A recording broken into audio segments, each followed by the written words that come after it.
So this is an Expedition 68. On the website we call this the Iona. This is the manual version, but we also have this in an automatic. So coming over here, this is where you put your fuel in. So fuel's at the top here. We always have it full for when you take it away, and you just need to return it full again. This is your Adblue. We keep your Adblue topped up. It's only if you were doing a crazy amount of miles that you might need to top up your Adblue, and you can buy a jerry can at any fuel station. So coming around here, this is your water. So this is for your fresh water, and this is safe for drinking. So there's a hose in the back, and you'd feed the hose in, fill it up, and the overflow on this one I believe is underneath. So when it's full, you'll hear a trickle underneath.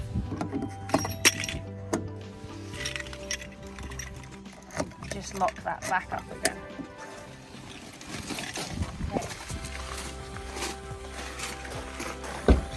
So there's an amazing space at the back of this motorhome. You can see these trays pull out. So this is ideal if you want to take your bikes. It can load up to 50 kilos. So there's two of them. So depending whether you've got e-bikes or not, you can have a couple on here, no problem. But we just really like the storage. So paddle boards, anything like that, they all fit really well in here. So you can see you've got your camping chairs, your camping table. This is your windscreen cover here. This was your hose pipe for the water that I just showed you. Just make sure after you've finished filling up your water, you squeeze the pipe out because it's a flat pipe, so it doesn't leave a puddle in the back of your van. Show you where the gas is. You can see it's got the big LPG sticker on the side of the door here. So you've got this big bulky silver key to unlock your cupboard. So the important thing with your gas is you have to have it turned off when you're driving. So it means every time you park up, one of the first things you do is open your gas. You can see it's very simply just the gold knob at the top. You turn it and it's reverse thread. So you turn it all the way around and that will turn the gas on. I always turn it all the way on so then I know I've turned it all the way off at the end. If you are changing your bottle, it will be connected to this.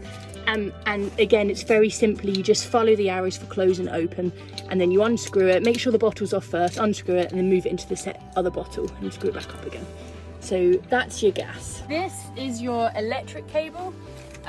So very easy. Put one side in the van and one side in your electric hookup at the campsite. This is your eco toilet chemicals. So we provide you with enough for your holiday. And I'll show you where you put that in your toilet. Over here is your levelling blocks. So this is if you're staying off-grid normally and the terrain's a bit uneven, you can use these to level the van. You don't need to make it level, it's for your own comfort. So it will function at a slight tilt, whatever, but I much prefer not rolling out my bed. And there's just a step in the back there and an emergency roadside kit in case you needed it. Okay, so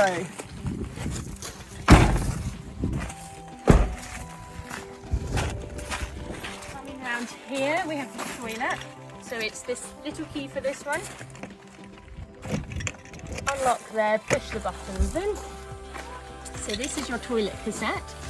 This green handle at the bottom you lift up and you can slide the cassette out. If you've done this and it's not coming, it's just because the hatch on the inside of the toilet is left open. So jump in back in the toilet, close the hatch, and then try again, and it should come out really smoothly.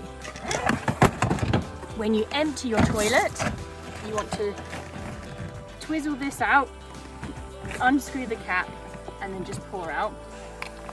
This is your button to stop it splashing and glugging at you when you're pouring it out. On the inside of your cap is a measure. So for your eco chemicals, you want to fill them up to 100 mils, which you can see the little mark on the inside of the cap. And then you can just slide this round, put that in, pour the chemicals in, swivel around again, like that. and that's you sorted for the next one. Sometimes when you empty it, if you have a little look in, you'll see it hasn't completely cleared it, so you might need to just rinse it out a few times. And any sort of motorhome service point will have a little hose next to the chemical waste, so just put some water in, give it a good shake around, empty out again. And we just ask that you do that a couple times on the last time you empty it before bringing it back, so that it's clean for the next hire. With this van, there is a separate water point for the toilet flush. So you unscrew this, you just need to fill this up with water. There's a gauge here, so you just want to check this line isn't going too high. If it goes too high, then it just starts to come out again and the water will splash everywhere. So you want the water to be about here, and that's a perfect amount for your toilet flush. If you're flushing your toilet and it's not working, then just first thing to do is just check your water's filled up. These two taps here, this is for your fresh water. This blue tap will empty your fresh water, so you don't want to do that, because that's what you're using for your sink and your shower. So just ignore this tap. But this one here is your grey waste. So this is the shower water after it's been used and your sink water. You want to empty this on any campsite. We'll have a big grate on the floor where you can, at the motorhome service point. So you want to just drive the vehicle over, so it's over the grate, hold the tap here and swivel the tap there. You want to give it a hold just because it's a push fit plumbing, so it can come a bit loose. You just want to be careful it doesn't fall off, and it will just glug out until it's empty. One thing to remember is you want to empty your grey waste at the same time as filling your fresh water, so that the fresh water's got somewhere to go into once you've used it. This is your electric hookup, so just put it in like normal, and then when you're releasing it, you just want to pull this blue lever down to get it out again. And yes, this is the front of your van. And one thing to keep in mind is your wing mirrors. So when you're on tight roads, and normally other motorhomes when they're passing, they can clip your wing mirrors. So just be really mindful of your spacing. Keep it slow. If something fast and big is coming at you, just keep it nice and slow. We also say to not pull in your wing mirrors, because if you pull it in, then you're getting really close to the body of the vehicle. So this is your safe marker from someone. Also, if you're driving relatively slow and you've got a bit of a pile up of cars behind you, then just pull over when you can, which will save road rage and other people trying to clip your wing mirrors as they're passing you. So yes, the last thing is there is a reverse camera at the back. We do say don't rely on the reverse camera. It can miss things like bollards at the side, and it can also miss if there's any sort of gradient or any verge that's going up. So we always say if there's another one of you in the van, just to get them to jump out and check it's clear before you reverse anywhere.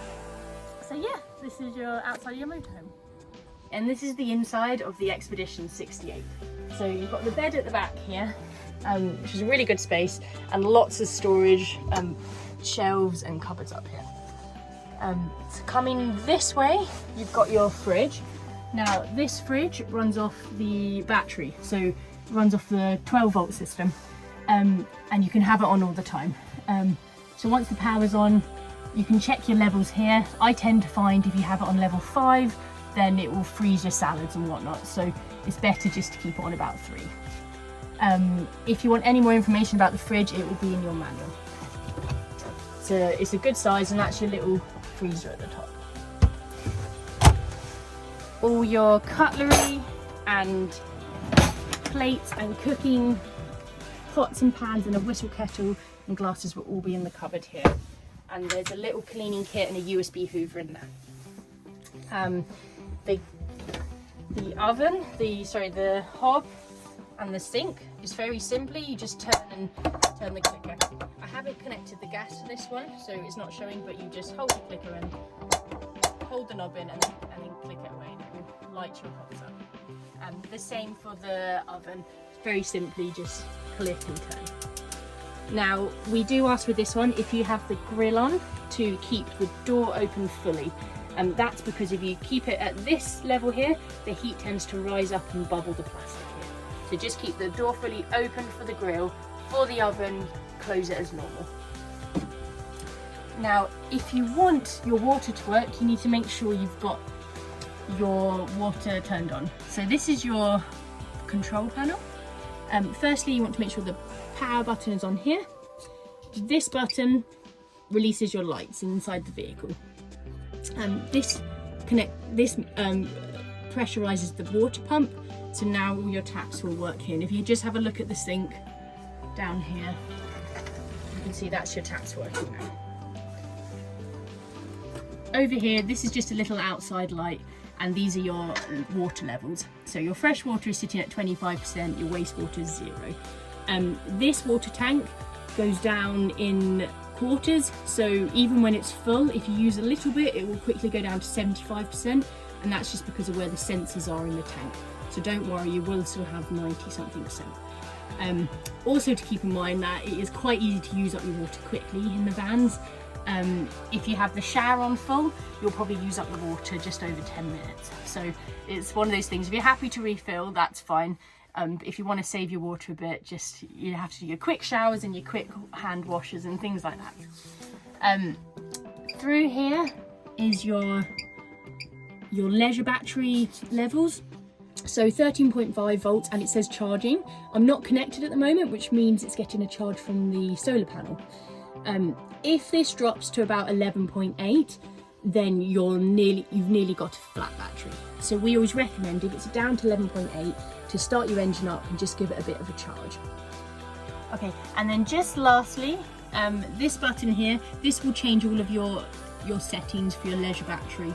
So it is better to just avoid this button, don't press it, or you'll start having problems with where you get your energy source from. So just ignore that for now.